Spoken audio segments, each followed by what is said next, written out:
This is the first of its kind congregational mental health training, and we are just thrilled to see all of you here with us today.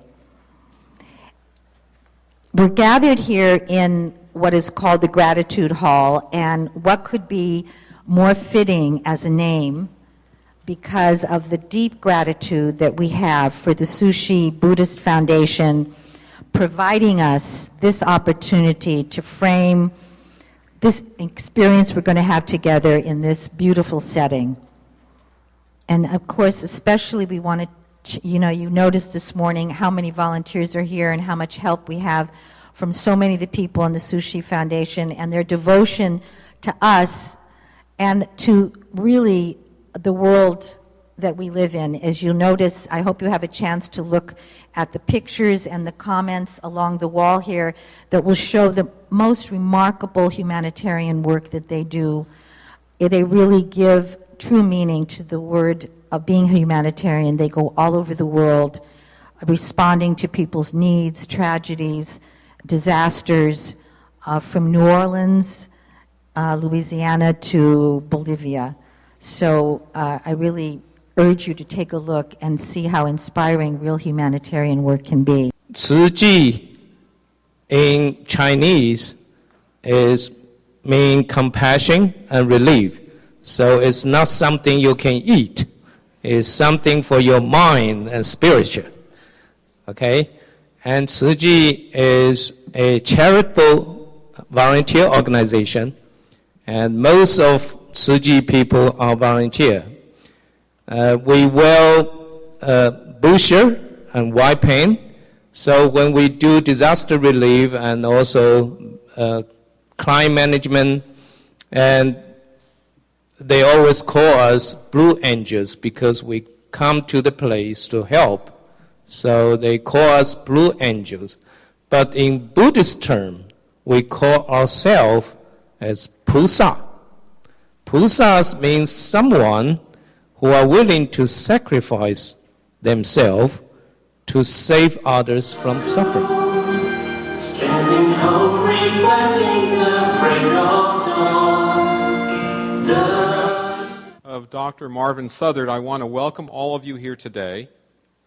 I want to offer our sincere thanks to the Tzu Chi Foundation for hosting us and providing us this location. We hope that out of today's training, several things will happen. One, you will leave with more knowledge and skill to reach out to your own people. Two, you will learn more about our department and what we can provide to those people, because we very much want to collaborate with you. Not only do we provide treatment, not only do we have emergency services, but we also have some educational services. And sitting at some of these tables with you are some of our workers who go out into the community and speak to groups about mental health, how to preserve good mental health, how to strengthen good mental health, and how to deal with mental illness and the various problems that it may bring. And we would love to not only give you a one-day training, but also form a working relationship with you that we can go forward and continue to work together. You and us together reaching out to the community. It is a great honor for me and for all of us really to have an opportunity to experience the training of one of the nationally renowned trainers in the field of what we're about, which is Reverend Craig Renenbaum. And we're so pleased that he came all the way from Seattle, Washington to be with us here today and to begin this experience with us of our training and our learning. I'll tell you a little bit about him, and I'm sure he'll be able to also tell you more as his training time goes on. He's a founding member of a national mental health training initiative, a collaboration of the American Association of Pastoral Counselors. Reverend Renenbaum graduated from Carleton College and the Chicago Theological Seminary. He was ordained in the United Church of Christ and served in the parish ministry for 16 years, 11 of them in Seattle. In 1986, Reverend Renenbaum entered the Pacific School of Religion in Berkeley, California. So he's familiar with our state, where he concentrated on pastoral care and received the Doctor of Ministry degree. He returned to Seattle in 1987 and founded the Mental Health Chaplaincy. Under Reverend Renenbaum's leadership, the chaplaincy has grown to serve individuals and families, created mental health ministries in local congregations, and effective mental health systems all over the country. He has received numerous recognitions for his chaplaincy work, including the Tipper Gore Award of the National Healthcare for the Homeless Council, a Carleton College Alumni Distinguished Achievement Award, and a Seattle Post Intelligent Jefferson Award. In 2008, he was honored by the Thomas C. Wales Foundation during his annual celebration of passionate citizenship. Most recently, he was honored by NAMI, the National Alliance on Mental Illness, with a 2009 Richard T. Greer Advocacy Award. His acclaimed book, Souls in the Hands of a Tender God, written with David Paul, was published by Beacon Press in 2008, and a paperback edition is available, which followed in 2009. Reverend Renenbaum will be presenting the 3 modules of Mental Health Ministry Toolkit, which was developed by the organization Pathways to Promise. It is my great honor and pleasure to introduce Reverend Renenbaum. Pleasure to be with you and to share this day. We're going to do 3 trainings for about an hour each.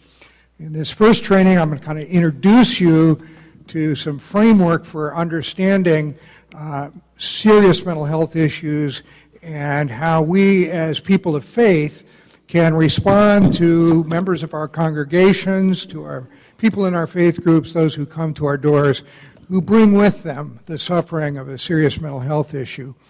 The second module that I'll introduce and share with you this afternoon will focus on how to develop a mental health ministry team, a mental health resource team made up of lay people in your local faith group who can help you as pastor or priest, religious leader, and can be kind of the core of mental health ministry in your local congregation.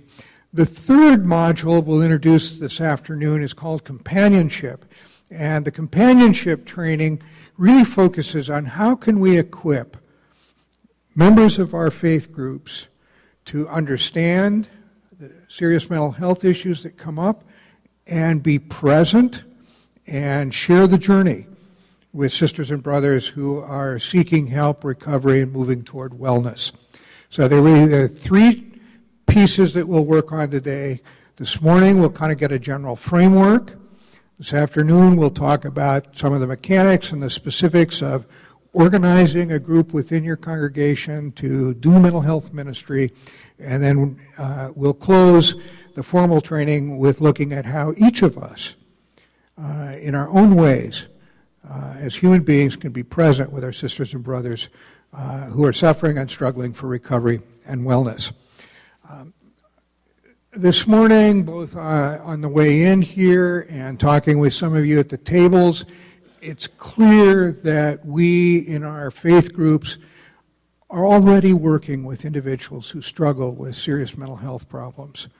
One pastor was telling me about a man who is homeless, who's struggling with some symptoms of serious mental illness, who has adopted his church as kind of a home base in his homelessness, spends time in the sanctuary, is on the grounds.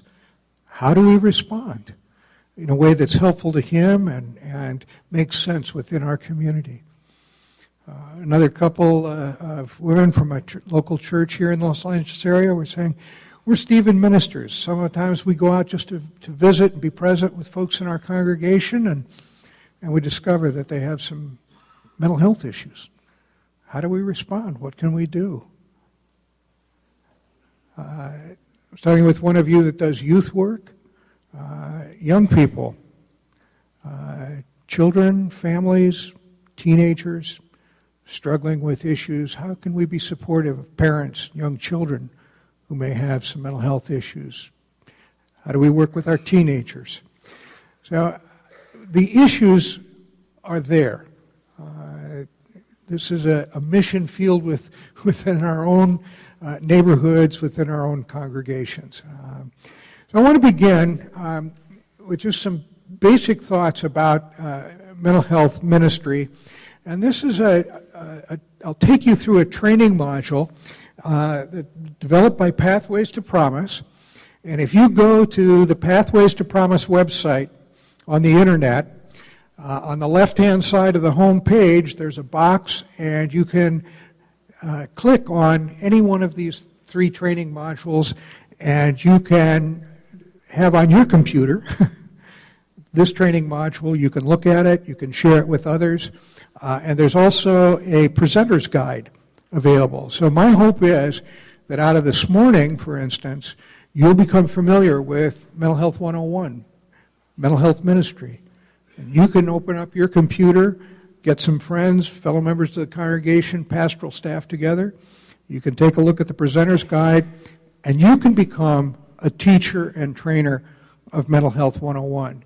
This afternoon's session, you'll become a resource for helping share the vision of organizing a mental health ministry team. You can become a companionship trainer. Talking about education, this part, education. And we do, like in Haiti, and we help their education, and the children, like in Indonesia, we help them to build a school, schooling, and usually they don't have shoes on, they don't have good clothes, and after we build their village, and they start, sit down to have lunch, dinner, the manner changed, because we educate them, even you don't have money, but you still have, manner to eat, to sit, to talk, Yeah, this is a very, the original, just built just like original, 45 years ago. Our master lived in the cottage just like this. You can come take a look. Okay. This is how she cooks. Yeah. Oh, wow. Exactly, yeah. Everything exactly the same. Yep. Sure. Okay.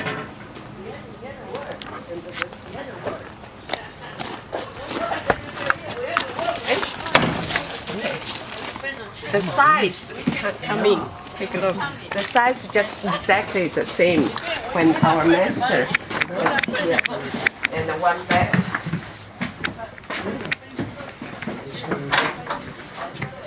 Sleeping space. Yes, Yeah, yes. very simple. Yeah. Okay, this is, be careful. Yeah. Too low. Okay. Yes. Interesting. You cannot say that. So you have to try to do yourself. So I'm really. Now, are there other people, for instance, who are doing helping with the casework? Oh, we Or do you are have a each. team? Yeah, we are localized. I see. Okay, like the case happening in Alhambra, we will send it to the Alhambra local volunteer to do it. So each community, they have a charity team. I see. Yeah, Okay. and they do our own charity. Oh, thank you. Did you want some?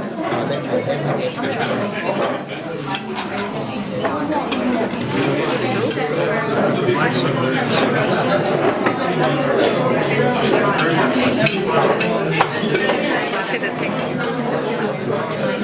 Oh, thank you.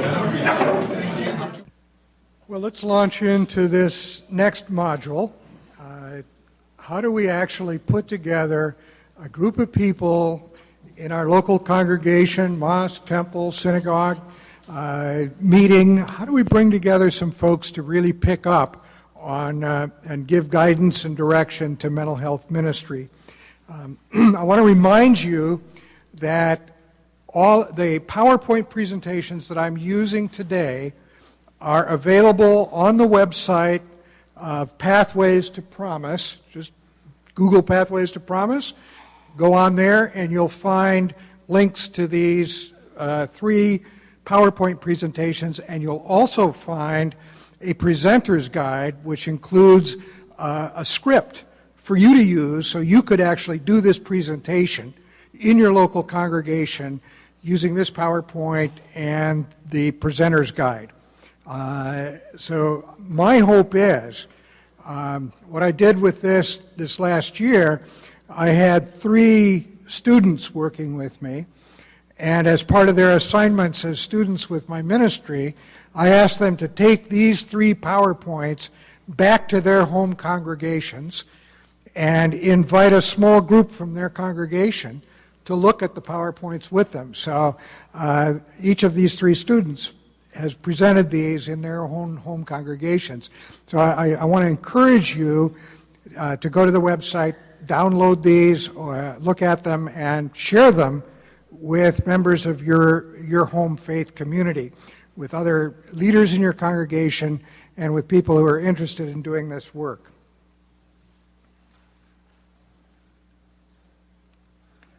Again, I want to remind you that we're looking at 5 basic areas of concern. When you build a mental health team in your congregation, we're going to encourage you to find somebody who has experience in each of these areas, not expertise, not being able to do treatment, but just people who have some life experience in each of these 5 areas. And you may find that there are other areas of interest in your congregation, and so you may expand your mental health team to include people with particular life experience and understanding of a wide range of mental health issues. One congregation I'm working with, for instance, has somebody who's very much interested in eating disorders, and so they have a little piece of this work that focuses on that. When we're talking with people in our congregations about developing mental health ministry is part of healing ministry. And almost all of us are used to having some kind of approach to suffering and doing healing ministry of one kind or another in our congregations. We visit people in the hospital, we visit people at home, we will put together resources and help people who are recovering from surgery. So doing healing ministries with lay people in our local congregations and communities of faith, this is not a new area. Beginning to pull some resources together and attend to those who suffer from serious mental illness, mental health issues, that may be new. And what we're about as we do this is to support people in their recovery. But that is a journey. I was thinking today as we, had some tour of the campus here and had a nice lunch together. A lot of conferences I go to, the time frame is bing, bing, bing, bing, bing. And I appreciate that we had a couple of hours almost at midday to be with each other, to enjoy hospitality. And I think with ministry with those who are struggling with mental health issues, being able to slow the pace down, know that this isn't necessarily going to be an overnight cure, success. Everyone has a story. Everyone in this room has a story, and our stories are very simple. We're in a present, we've come out of a past, we're moving into a future. It can be hard if you ask somebody about their past. I may not remember it, it may be too terrible, frightening. I'm not sure where I'm going in the future, so I begin listening to people's stories in the present. How's it going? What's happening? How's today for you?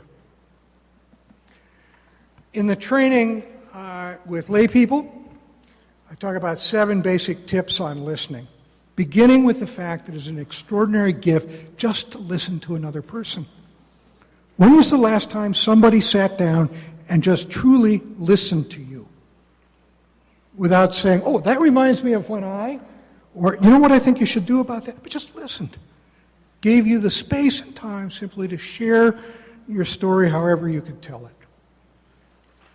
And you don't have to get all the details. When you listen, you can just listen to somebody's feelings and to the themes of their conversation. I'm scared. I'm sad. Things are tough. I need a place to stay. Listen to yourself. That helps me to listen to others, because what's going on in me?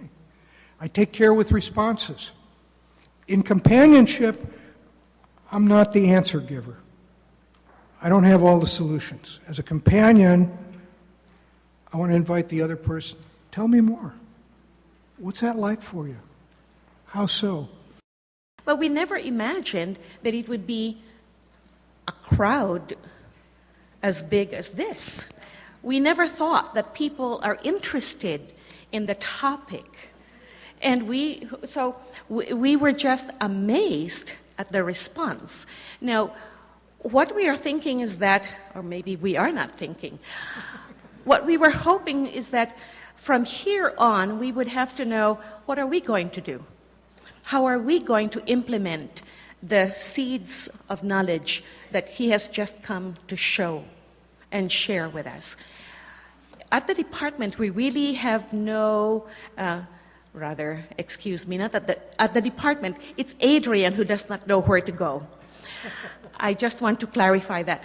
And so I figured we really need to assess our own community. We have an idea. We have done some readings. There are some literature, very scant, but there's some literature in saying what are the needs in the community in terms of mental health in congregations. But we never had done anything in our own community. And so for that purpose, we have Dr. Anne Marie Yamada, who is a professor at USC, and you have seen her zoom in and out, you know, in her electric chair while you were having your conversations. She volunteered to say, let's do it. Let's do something scientific. Thank you.